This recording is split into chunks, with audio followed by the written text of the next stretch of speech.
So, Carrie, thank you so much for being here. I really appreciate your time and your attendance here. And for those people who do not know who you are, who've been living under a rock, tell us a little bit about who you are, what you're doing, and how you are fighting for America. Well, thank you, first of all, Christian, for having me on. I'm so happy to be on your show today. I've been wanting to make this happen since I got a chance to meet you at the Goldwater event here in Arizona. I Hmm. think the people of Arizona know me best as the person who, for 27 years, was in their living room reporting the news as a fair and honest journalist. And of course, during COVID, I walked away from my illustrious career, making a fortune, top of my game, but I just realized that the news had become pure propaganda. So when I walked away, the people asked me to run for office and to jump into politics, which I'd never even given it a thought before. But I decided, well, you know what? This is what our founding fathers envisioned, real people, citizen politicians stepping up and serving their community, their state, their neighborhood. And so I jumped into politics, and we had an incredible campaign. The election didn't go the way we wanted it to for a variety of reasons, some of which I'm still fighting. And now I've jumped into the U.S. Senate race because we've got an incredible opportunity to take back a Senate seat, get it into the hands of a senator who will actually work for we, the people. It's been too long. We've had too many politicians who into politics and go in just to line their own pockets. And we need people who are going to go back and do what our founders envisioned, which is restore and return the government to the people. So that's what I'm doing right now. And we're running and going every single day, working to grab new voters, bring new people over to our policies, which will strengthen America, strengthen American families, strengthen our communities, our schools, our border, and our homeland. Absolutely. And as I was listening to you speak, I noticed something distinctive about your vision for America. A lot of people that run for politics, whether it be in the Senate, whether it be for president, whatever position, they always speak in terms of positions.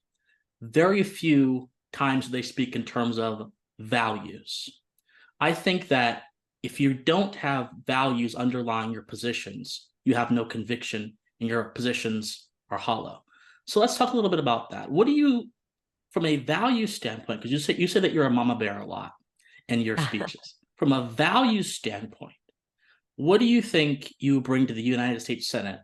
And why do you think in American politics, kind of like a two-part question, there is this overemphasis on someone having a certain position, but not being able to back it up with a strong set core of moral values? I think you're right. I mean, we've kind of lost our moral compass in this country. And it's been very obvious when we see how we're seeing almost a cultural decay. We're seeing the indoctrination of our children at school. Things that once were taboo are now commonplace in our schools. And, I do talk about being a mama bear. And I think that once you're a mom, once you're a parent, especially a mother, you become a protector.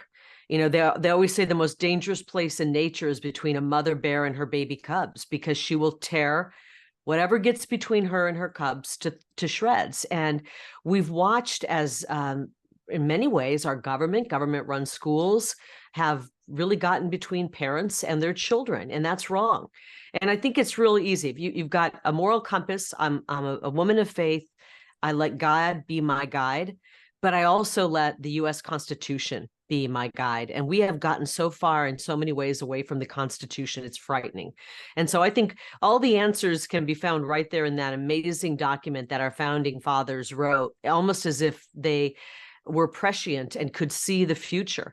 They could tell that we would be under tyranny once again. And the answers and how we get out of this mess are right there in that document, in that amazing document that was written a couple hundred, 250 years ago almost. And so I think it's really important we get back to those, what our founders had envisioned. And I believe that we need to have God as our guide in this. We've lost our way, as we've pushed God out, our country has really fallen into despair. And the most important institution of all and it'll judge how strong a country is the family. And we've watched, and frankly, the government has been involved in the decimation of the American family for many decades. This has been happening. They've gotten in between families. They've been responsible for the deterioration of our families, for fathers being out of the house.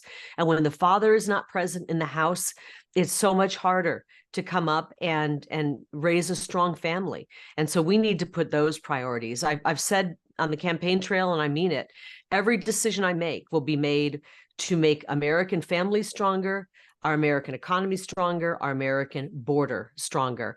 And we're going to have to start putting America first. Donald Trump showed us the way. We had great success under his presidency. Every sector of the population was doing better, and we need to get back to those policies because the political class has really done a lot of damage to America. Yeah, and I think that one of the interesting things about the political class in general is that a lot of them exist in their own bubble, and that informs their practice of politics. And that's Mhm. very interesting to me because I think President Trump kind of came in like a sort of figure, a rebellious figure against the common orthodoxy, and he upturned the table. And by doing that, he actually allowed a lot of fresh voices like you and others to come into the party, come into the movement, and make a sizable impact on many issues. And so, yeah. Well, he's a populist, and if you notice, for many years, every time there was a populist candidate, the political class would try to destroy them, try to push them out. They want their hand-picked candidates. The political class does, the ones they can control, the ones they can bribe, the ones they can blackmail. And you get a populist out there, and I'll tell you what, it's a lot harder to put your thumb on the scale when it comes to elections. If you've got two milquetoast candidates and one wins by 49, the other 51, the population just kind of accepts that. Whereas when we have a candidate like President Trump, who was giving us such a great economy and then had an incredible election, he won by 12 million more votes than he had the first go around. And they tried to bamboozle us by telling us that Sleepy Joe, who worked in his basement and never came out of his basement, won the most votes in the history of our country. It doesn't make sense. And this is, I think, one of the reasons they don't want populists. When you are a populist candidate, you have found success because the people want you. We, the people, want the candidate. And the candidate is then beholden to we, the people, not the lobbyist class, not the consultants, not the people that they've, given the wink and the nod to, that they're going to, when they get to DC or whatever office it is, they're going to vote in favor of that lobbyist class, et cetera. They're going to vote in favor, if you're a populist, of the people and this country. And I think that's why for a long time, they've been very apprehensive and push back against populists and call them all kinds of names because they know that they're beholden to the people, which is how it is supposed to be in America. Yeah, that's an interesting idea, and I totally agree with you. I think that right now, and you get me your thoughts on this because you're very insightful in this regard on the issue of populism. Right now, across the world, in Argentina and Europe and several places in Europe, we've seen a rise of candidates that are populists and also have a strong moral conviction, and they are overturning the tables of the establishment in their own countries. And so, one would think or hope that this would be a good omen for the Republic, America. Because if you can have three-way victories, populist victories in this year, maybe it'll be a good omen that we'll have one next year. Do you believe that the cultural moment in America is shifting towards that kind of sensibility? I do. I mean, I think it happened in the last election as well. But here we go again. We're going into 24. This is the final election really for our country. And I think the American people will get it right because they know what's on the line right now. They can see it right in front of their eyes. Biden had said everyone called Trump the warmonger. They said he's going to march us into World War III. He's going to destroy our economy. He's going to crash the stock market. He's going to, crime will rise. All this stuff that they said, none of it came true, just the opposite. He brought us peace. He brought us an incredible economy, the best of my lifetime. He brought us prosperity. All people were doing better. We had safer streets, you name it. And now we've got Biden in there in just a couple short years, 3 short years. We're on the brink of World War III, if not already in it. We have an economy that is not just faltering, it's horrifying. I just was handed Mhm. this graph, and I know you can't read it up close because it's a little bit blurry, but basically this is the food costs and other costs that have gone up since Joe Biden took the oath of office. And I mean, this isn't like just 10% increases. This is home heating oil up 75%, gasoline up nearly 50%, flour up 35%, dairy up 24%, beef, everything has just gone up in price. So we know that President Trump and populists and putting America first is the way to go. I think we're going to see a huge return to that. We're seeing it across the world. The world is waking up that we've been in a slumber while we've been controlled by a political class that doesn't even have our interests at heart.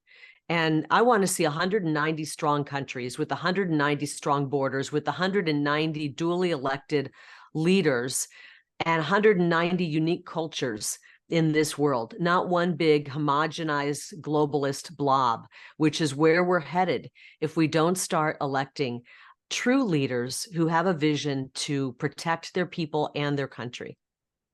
So you've talked a lot about the issue of abortion on the campaign trail. And it's interesting because this issue is actually one of the issues that, according to polling statistics, a lot of Americans care a lot about. You would think that it was wokeism or whatever, but that's kind of taken the back seat. It's abortion. And we saw what happened in Ohio over the past few weeks, where unfortunately they changed their constitution to, allow that. But you've made it clear that you don't support a federal ban on abortion, but you are personally opposed to it and you support states going their own way on the issue. Mm-hmm. What do you think the conservative movement, as not a matter of political strategy, but of moral argument, can do to convince people that support abortion and don't understand the consequences of abortion to the unborn life? What can we do to convince them not to have that position outside of the realm of electoral politics? Well, that's a good question. I mean, I think that the decision to have an abortion comes from fear many times, and it's a decision that's made oftentimes in the heart, and it's a difficult decision. And when women make that decision, there's a very good chance that either days, weeks, months, even years down the line, that woman will hold great, deep regret that she cannot erase. And conversely, if you ask any mother, your mother, any mother out there around the globe, no matter how difficult it was for her to carry the baby, raise the baby, if she had to go it alone, I challenge you to find a mother who will say she wishes she wouldn't have had that baby. Conversely, actually, you'll find mothers who had a difficult time raising their children, and they'll say the greatest honor, the greatest gift, the greatest joy and accomplishment in my life was being a mother. I want women to have that beautiful, beautiful joy. And so, but I also understand that women are in difficult times. I mean, it makes me sick to think someone steps into an abortion clinic because she feels she can't afford her baby. She can't afford her baby. And then she walks out and turns the news on, and Joe Biden's sending 10 billion more to Ukraine, or starting a war here, or whatever he's spending money on in another place that's ridiculous. So we need to do better at explaining to women that there are true options. The left likes to say they're pro-choice. I call them no choice, because they send a woman into abortion clinics and they tell her that's her only choice, when in fact, there is financial help out there if a woman feels she can't afford the baby. There is help with adoptive services. And frankly, I think we need to do more in government to encourage families. They did this in Hungary. Viktor Orban and I spoke about it for about 45 minutes one day. I said, how did you bring down your abortion rate? You cut it in half, and you didn't change a single law. Not a single law was changed. They didn't ban abortion. They kept the law what it was. And he said, we started supporting families. And that means, we're always giving tax breaks to these big corporations. He said, we gave a tax break when someone gets married. When a couple gets married, we give a break. When they have their first child, we give a little break. when they have their second child. And a woman who has 4 children never pays taxes again. If we can bail out banks, we can offer help to families. Everybody is getting help except the American family. And the American family is struggling right now. Women who are pregnant are struggling. And so I think as Republicans, we need to be less concentrating on the number of weeks. And they want an albatross around our neck. And what I want to do is say, no, we are the party that supports women. We are the party that supports babies. We want you to be a mother. We want to support you, and we want to help you make that right choice so that you can realize the joy of motherhood and parenthood. And when I say support, I don't mean we're handing out a ton of money, by the way, because that's what the left will try to say. Right. I mean, we start with a culture that family is good. You know, we've watched in movies and in television and music, the degradation of family, the degradation of women, the degradation of men. And we need to change that, because the most beautiful thing ever is being a parent. It really is. And I want more people to realize that joy. And however we can help, we should make that happen. Well, that's a very amazing answer. I do think the destruction of the family is downstream of the destruction of the culture, and the destruction of the culture is downstream of leftist ideas that have squirmed their way into our institutions and infected them wholesale, going all the way back to the time of Woodrow Wilson. So I think that you're right on the money on that issue. We have to push a cultural message, which will then hopefully change everything else. I don't know. And maybe you're too young to remember photo album books, because I know you're a younger guy, but now it's, of course, everything's digital. But if you ever get a chance to go to your grandparents or, take a look through family photo albums and look back in the 70s or 60s and 70s or 50s, if you go way back to your grandma's era, and you look and you see families, and the people look happier because that family unit was stronger. And somewhere along the way, it's been torn apart. The threads are hanging there, and we're losing what's really important. And I think we need to work to mend that back, because we're only as strong as our families. And absolutely. I want to see strong families. Now, one last question, because I know we're up on time here. And by the way, thank you again for talking to me and coming on. I really appreciate it. I've always been an admirer of yours ever since you emerged on the scene. So this is a great honor of mine. The question is, what would a Senator Lake do to protect the Republic against internationalist bodies like the World Economic Forum, the United Nations, and other groups, the Atlantic Council, that want to push America away from its own national sovereignty and its first principle of self-preservation, and want us to be neatly in the hands of those bodies? Because remember, Barack Obama said before he went over to Libya and illegally bombed the country that I got a phone and a pen and I can just call the UN. I don't need Congress. And so that's kind of been a standard of American politicians, just to go ahead to these bodies that are not in our country and use them to make the best decisions. So how would a Senator Lake fight that? Well, I'm running against somebody who's firmly in the complete grip of these the globalist agenda and the WEF and all of the other globalist entities out there. For starters, I think it's pretty obvious. I'm an America First candidate. I'm an America First patriot. I'm an America First mother. And so we are going to rebuild and strengthen America. We have zero interest in being part of this globalist movement. It'll be the destruction of our country, the destruction of our freedoms. And so for one of the first things we have to do, and this is kind of twofold with what you're talking about, and putting our country first and protecting our citizens, is shut down this wide open border. This is a way right now to send millions of people in from all over the globe. They've basically imported a foreign army into our country. And so we're going to shut this whole operation down. It's a racket. It's an operation. Joe Biden's behind it. And it's partly to destabilize the United States of America, to weaken us so that this globalist takeover will be easier. And so what we need to do is start strengthening America. And I loved the speech that President Trump gave. I think he went to Davos and delivered a speech. I believe that's where it was, where he just basically said, we will never be part of this globalist thing. We're going to be the United States of America, a sovereign nation. Our Constitution will hold. I highly recommend that your listeners and viewers take a look at that. Go out to Rumble, find that, and look at that speech. It was one of his best speeches. So I just would let you know that that's not something that I would be open to. I think we need to actually shut down a lot of these ties to things like the WHO, and absolutely send a very strong message that we're not interested in going in that direction. We're interested in a strong, sovereign United States. Like I said before, I'd like to see 190 strong countries. And I think there's a movement happening across the globe that people in other countries are even realizing. They're seeing this globalist agenda and they're saying, oh my gosh, hit the brakes fast. We don't want it.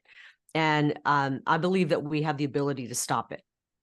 Well, Kari, thank you so much for coming on and talking to me. I am appreciative, and I wish you the best of luck in your endeavor here. Is there Thank you anything so else you'd much. like to say before we sign off? Well, yeah. I mean, I don't know how many people you have that are listening in Arizona, but Arizona, I will fight for you every single day when I go to Washington, D.C. I'm not going to D.C. because I love Washington, D.C., just the opposite. I'd rather just stay here. I love Arizona, but we need people to go to Arizona and fight for the people of our state. And we haven't had that for a long time. We've got two people who are just rubber stamps for Joe Biden and Chuck Schumer and this destructive policy that's put us on the verge of collapse as a country. And we need somebody who's going to go to DC and actually put the people of our state first. And so I promise you I'll do that.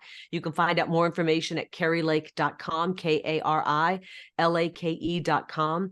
Christian, we have an opportunity to take a seat back from very, very radical Democrats, even though one of my opponents is trying to pass herself off as an independent right now, which is comical because since she became independent, she's voted with Joe Biden 100% of the time. So we have an opportunity to take a United States Senate seat back. And when President Trump gets back in the White House, to help him push this agenda that will strengthen America and start putting Americans first instead of last. And I'm looking forward to getting there.